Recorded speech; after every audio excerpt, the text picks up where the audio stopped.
Si tu veux apprendre ta religion correctement, viens me rejoindre sur ma plateforme en ligne Islami. Croyances, langue arabe, jurisprudence, tajwid, tafsir, sciences du hadith, comportement et exhortation. Tout cela dans une seule et même formation. Tu pourras apprendre les bases de ta religion avec des vidéos simples et détaillées. Pour plus de détails, clique sur le lien dans la description. Bonne vidéo. Assalamu alaikum wa rahmatullahi wa barakatuh. Dans cette nouvelle vidéo, nous allons définir ensemble le mot conseil. An-nasiha. Nous diviserons cette vidéo en 3 parties. La première partie sera consacrée à la définition du mot nasiha dans la langue arabe et dans le jargon islamique. Dans la deuxième partie, nous verrons ce que le musulman doit absolument savoir à propos de la nasiha. Nous y verrons entre autres l'immense importance de la nasiha en islam, son jugement religieux ou encore les différentes catégories qu'elle possède. Dans la troisième et dernière partie, nous verrons comment conseiller son frère correctement.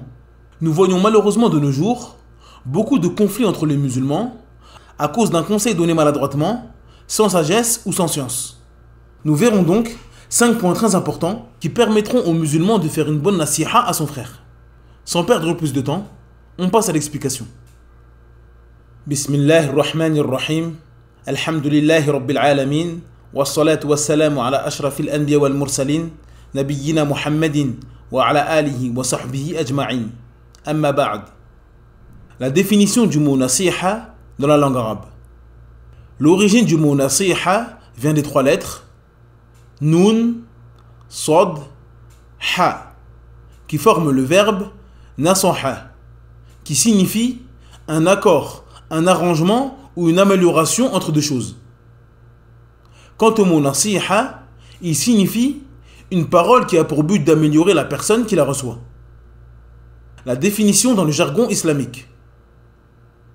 Dans le jargon islamique, la nasiha consiste à appeler quelqu'un à ce qui mène à la droiture et ce qui est bon, ou interdire tout ce qui mène au mal et à la perversion. Ce que le musulman doit savoir à propos de la nasiha. L'importance de la nasiha dans l'islam. D'après Tamim ad-Dari, anhu, le prophète sallallahu alayhi wa sallam a dit « Certes, la religion est la nasiha ». Ce hadith montre l'extrême importance de la nasiha en islam. La parole du prophète Mohammed sallallahu alayhi wa sallam nous indique que le bon conseil est toute la religion. Le prophète nous informe que le bon conseil a une immense importance dans l'islam. Comme lorsqu'il dit « Le pèlerinage est Arafah ». Cette parole ne signifie pas que la seule chose dans le pèlerinage est Arafah, mais que la chose la plus importante dans le Hajj se passe le jour de Arafah. Il en est de même pour la nasiha. La nasiha fait donc partie des choses les plus importantes en islam. Les bienfaits de la nasiha. Comme nous l'avons dit précédemment, la nasiha a un rôle très important pour les musulmans et la communauté. Celui qui conseille et celui qui est conseillé en tirent des bénéfices. Parmi ces immenses bienfaits, il y a la préservation de la vérité et de l'islam authentique, la volonté de vouloir le bien pour son frère, l'augmentation de l'amour et de la fraternité entre les musulmans, la préservation de la communauté et de la société musulmane, le jugement religieux de la nasiha. Les savants sont unanimes pour dire que la nasiha est obligatoire. Cependant, ils ont divergé concernant l'obligation. Est-ce qu'il s'agit d'une obligation individuelle pour tous les musulmans ou est-ce qu'il s'agit d'une obligation collective? C'est-à-dire que si un groupe de gens de la communauté s'en charge, l'autre partie en est déchargée. Ibn Battar rahimahullah a dit « La nasiha est une obligation. Si elle est accomplie par quelqu'un, alors l'obligation tombe sur les autres. Le conseil obligatoire dépend de la capacité. Si celui qui conseille sait que son conseil sera accepté, qu'il sera obéi et que sa personne ne sera pas mise en danger, alors il donne le conseil. S'il craint la gêne et la difficulté, alors il a le choix de donner le conseil ou non. » Fin de citation. Les types de nasiha. D'après Tamim ad-Dari anhu, le prophète sallallahu alayhi wa sallam a dit « Certes la religion est la nasiha. Certes la religion est la nasiha. Certes la religion est la nasiha. » Ils ont dit « Pour qui, ô messager d'Allah ?» Le prophète sallallahu alayhi wa sallam a répondu « Envers Allah, envers son livre, envers son messager, envers les dirigeants des croyants et envers les croyants en général. » La nasiha consiste à appeler autrui à un bien afin qu'il se réforme. Ce noble hadith nous indique que la nasiha est de 5 types. La nasiha envers Allah, son livre, son messager, les dirigeants des croyants et les croyants en général. Il est donc important pour le musulman de comprendre et de maîtriser ces différents types de nasiha, afin qu'il ne s'embrouille pas. La nasiha envers Allah. Il s'agit du conseil que la personne fait concernant le tawhid d'Allah Azza wa Jal. Le tawhid dans la seigneurie d'Allah, son adoration, ses noms et ses attributs. Il s'agit de faire des éloges à Allah Azza wa Jal et le décrire comme il s'est décrit lui-même.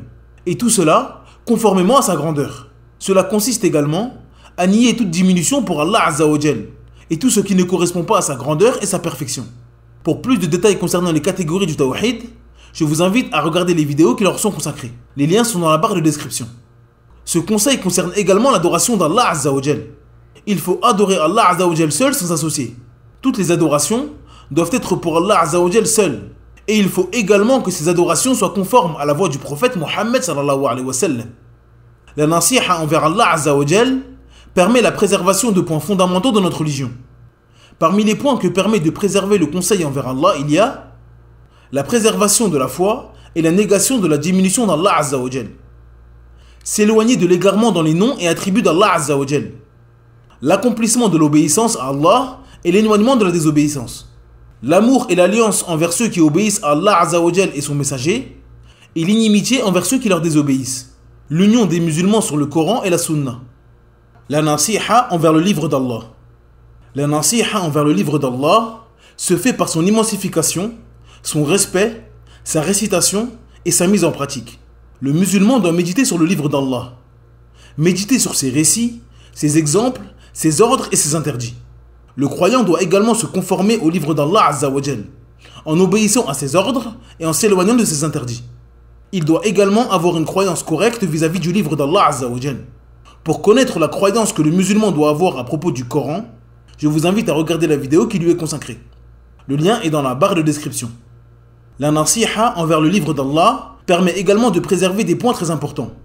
Parmi eux, préserver la croyance que le Coran est la parole d'Allah Azza wa Jal incréée. La préservation de la lecture, l'apprentissage et la méditation du Coran. La préservation des mauvaises interprétations coraniques. La nasiha envers le messager d'Allah.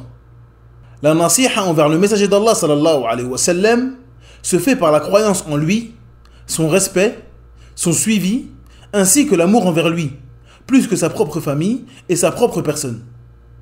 D'après Anas ibn Malik radhiyallahu anhu, le prophète sallallahu alayhi wa sallam a dit: personne ne sera véritablement croyant tant que je ne serai pas plus aimé auprès de lui que son enfant, que ses parents et que tous les hommes. Comme nous l'avons vu dans la définition de l'attestation de foi musulmane, le lien est dans la barre de description, la croyance au prophète sallallahu alayhi wa sallam ainsi que son suivi sont la deuxième partie de l'attestation de foi musulmane. Si cette partie de l'attestation n'est pas valide, l'islam de la personne n'est pas valide. La mise en pratique de cette nasiha et la recommandation aux gens qui la contredisent de la suivre est donc indispensable. Cette nasiha préserve des points très importants. Parmi eux, l'obéissance aux ordres du prophète Mohammed sallallahu alayhi wa sallam et l'éloignement de ses interdits.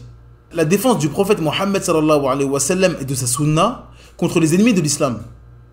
L'amour et l'alliance envers ceux qui suivent sa voie, ainsi que l'inimitié pour ceux qui s'en détournent et la combattent. Faire vivre sa sunna en la mettant en pratique et en appelant à elle. Adopter la même croyance que le prophète sallallahu alayhi wa sallam, accomplir les adorations comme lui et adopter son comportement. S'éloigner des innovations. L'amour pour la famille du prophète sallallahu alayhi wa sallam, ses femmes et ses compagnons, et l'inimitié pour ceux qui les insultent et les combattent. La nasiha envers les dirigeants musulmans.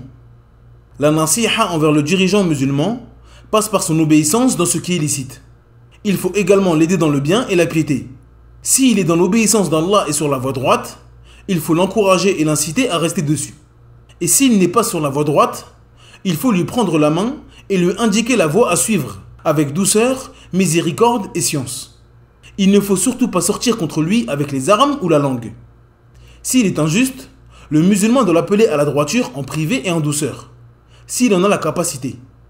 S'il n'a pas la possibilité de conseiller le dirigeant musulman qui est injuste, alors il doit patienter sur son injustice et invoquer Allah Azza wa Jal pour qu'il le réforme. La nasiha envers l'ensemble des musulmans. Cette nasiha passe par le respect du droit de son frère, la miséricorde envers lui et l'entraide dans le bien. Lorsque le croyant voit son frère dans l'erreur, il souhaite son bien en l'appelant à la droiture. Il ne dévoile pas ses défauts et ses erreurs, il n'est pas jaloux de lui et ne souhaite pas sa chute. Au contraire, il souhaite le bien pour son frère comme il souhaite le bien pour lui-même. D'après Anas ibn Malik radhiyallahu anhu, le prophète sallallahu alayhi wa sallam a dit: aucun de vous ne sera véritablement croyant jusqu'à ce qu'il aime pour son frère ce qu'il aime pour lui-même. Comment faire nasiha à son frère correctement? Depuis l'avènement des réseaux sociaux, tout le monde a la possibilité de s'exprimer sur la religion. Le savant, l'ignorant, le bien guidé et l'égaré ont tous le droit à la parole sur Internet. Ceci amène bien évidemment des problèmes, des égarements et des erreurs. Il est donc primordial pour le musulman de savoir comment conseiller son frère, afin qu'il se réforme et retourne à la vérité. Car c'est l'objectif du conseiller lorsqu'il conseille. 5 points importants pour faire une bonne nasiha. La sincérité dans la nasiha. Celui qui conseille son frère doit uniquement viser par cela la face d'Allah Azza wa Jal et vouloir uniquement ses récompenses. Il ne doit pas chercher par son conseil les éloges des gens, les biens mondains, la célébrité ou chercher à rabaisser son frère. Comme nous l'avons dit précédemment, la nasiha est la religion. Il s'agit donc ici d'une immense adoration. Et comme toute adoration, elle doit être faite pour Allah Azza wa Jal seul sans associé. La connaissance du sujet.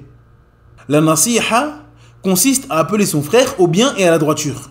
Donc, celui qui cherche à faire une nasiha doit savoir si ce à quoi il appelle est réellement la droiture ou l'égarement. Il doit connaître le jugement religieux de ce à quoi il appelle. Et il doit le faire avec science, c'est-à-dire avec des preuves du Coran, de la sunna authentique, du consensus ou de l'analogie correcte. Conseiller son frère en privé. Comme nous l'avons déjà dit, la nasiha consiste à vouloir faire revenir son frère à la droiture. Donc, le musulman sincère doit tout mettre en œuvre pour que son frère accepte le conseil et revienne à la droiture et à la vérité. Dévoiler son erreur devant les gens est une grande cause pour que son cœur se referme et qu'il n'accepte pas la nasiha. L'imam Shafi'i rahimahullah a dit: celui qui exhorte son frère en cachette, il l'a certes conseillé et embelli. Et celui qui exhorte son frère en public, il l'a certes exposé et enlaidi. Fin de citation. La parole de l'imam Shafi'i rahimahullah est une vérité.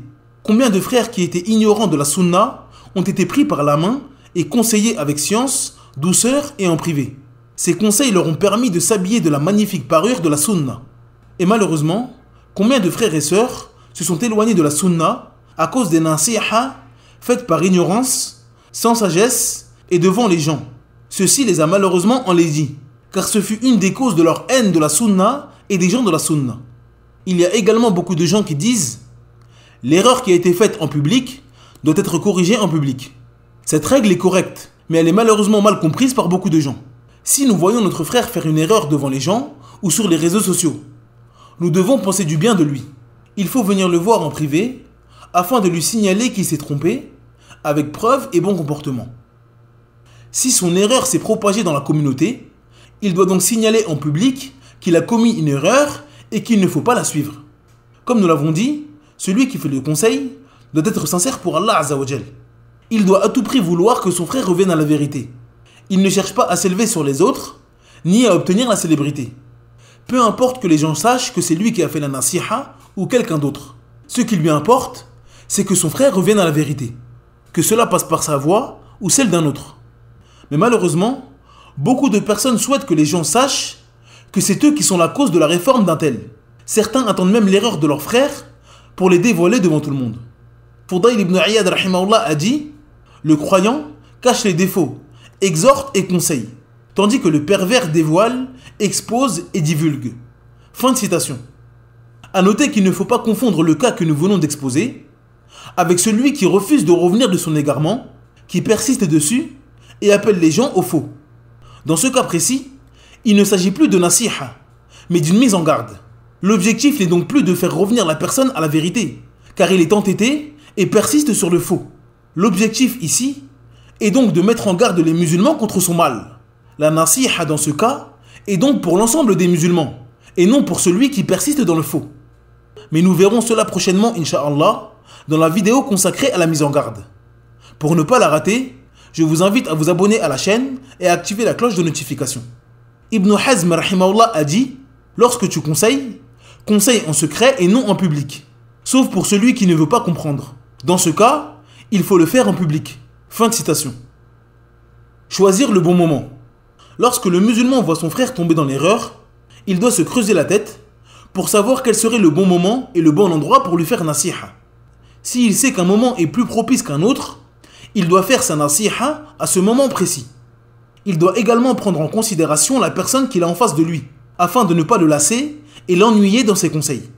Ali ibn Abi Talib anhu a dit « Certes, les cœurs se fatiguent comme le corps se fatigue. Diversifiez donc le conseil avec sagesse. » Fin de citation. La douceur dans la nasiha. Celui qui conseille son frère doit le faire avec douceur et miséricorde. Il doit également utiliser les mots les plus adéquats en fonction de la personne en face de lui. Votre enfant n'est pas votre père, tout comme votre élève n'est pas votre shir. Allah Azza wa Jal dit « Udu'u ila sabili rabbika bil hikmati wal maw'idhati al hasanah wajadilhum billati hiya ahsan inna rabbaka huwa a'lamu biman dalla an sabilihi wa huwa a'lamu bil muhtadin » Dans la sourate 16 au verset 125, d'après la traduction approximative, Allah Azza wa Jal dit « Par la sagesse et la bonne exhortation, appelle les gens au sentier de ton Seigneur et discute avec eux de la meilleure façon. Car c'est ton Seigneur qui connaît le mieux celui qui s'égare de ton sentier et c'est lui qui connaît le mieux ceux qui sont bien guidés. » Les moyens qui permettent de faire une bonne nasiha. Accomplir ce que la personne demande, puis lui faire nasiha. Lorsque la personne vous demande quelque chose ou vous pose une question, vous lui donnez ce qu'elle vous demande ou répondez à sa question. Une fois cela accompli, vous lui faites la nasiha avec douceur et science. Hakim ibn Hizam radiyallahu anhu a dit « J'ai demandé au messager d'Allah sallallahu alayhi wa sallam et il me donna. Je lui demandai de nouveau et il me donna encore. Puis il me dit « Ô Hakim, cet argent est chose belle à voir et agréable. Celui qui le prend sans avidité, cela lui apportera la baraka. Mais celui qui le prend avec avidité n'en profitera pas. Il sera comme celui qui mange sans se rassasier. La main la plus haute vaut mieux que la main la plus basse. Ô envoyé d'Allah, répondis-je, je jure par celui qui t'a envoyé pour le triomphe de la vérité. Dorénavant, je ne demanderai plus rien à personne, jusqu'au jour où je quitterai ce monde. » Offrir des cadeaux. D'après Abu Hurairah radhiyallahu anhu, le prophète sallallahu alayhi wa sallam a dit « Faites-vous des cadeaux, alors vous vous aimerez. » Les cadeaux ont un impact sur le cœur de celui qui les reçoit. Ils créent un lien d'amour et de miséricorde entre celui qui offre et celui qui reçoit. Donc, offrir des cadeaux à celui que l'on souhaite conseiller est une grande cause pour qu'il accepte notre nasiha. Écrire. L'écrit fait partie des meilleurs moyens pour la nasiha. La personne qui souhaite conseiller s'adresse à son interlocuteur de la meilleure des manières et il l'appelle au bien et à la droiture avec preuve du Coran et de la Sunna. Visiter les savants et les prédicateurs. Parfois, lorsque nous conseillons notre frère dans la religion d'Allah Azza wa Jal, ce dernier est sceptique et n'arrive pas à accepter le conseil. Ceci peut être la cause de plusieurs raisons. Parmi elles, le fait que la personne conseillée doute de votre connaissance religieuse et de la véracité de vos propos. Ceci arrive très souvent lorsque l'enfant conseille ses parents, lorsque le petit frère conseille son grand frère ou lorsque la femme conseille son mari. Comme nous l'avons dit précédemment, il n'est pas obligatoire que la nasiha sorte de votre bouche. L'objectif est de faire revenir la personne vers la droiture et la vérité. Si vous savez que la personne en face de vous n'acceptera pas votre nasiha, ce n'est pas la peine de forcer le beau conseil jusqu'à créer des conflits. Si vous savez que la personne en face de vous a un respect pour un savant, un imam ou un prédicateur en particulier, vous devez donc faire en sorte que la nasiha passe par cette personne. La fréquentation. Lorsque vous fréquentez souvent une personne, vos liens se renforcent. Donc les conseils qu'ils se donnent ont plus de poids, car ils s'aiment et se respectent. Cette vidéo est maintenant terminée. Merci de l'avoir suivie jusqu'à la fin. N'hésitez pas à télécharger le PDF de cette explication. Le lien est dans la barre de description. Il est disponible en langue arabe et en langue française. N'oubliez pas de vous abonner à la chaîne et d'activer la cloche de notification afin de ne rater aucune vidéo. En attendant, je vous dis Assalamu alaikum wa rahmatullahi wa barakatuh.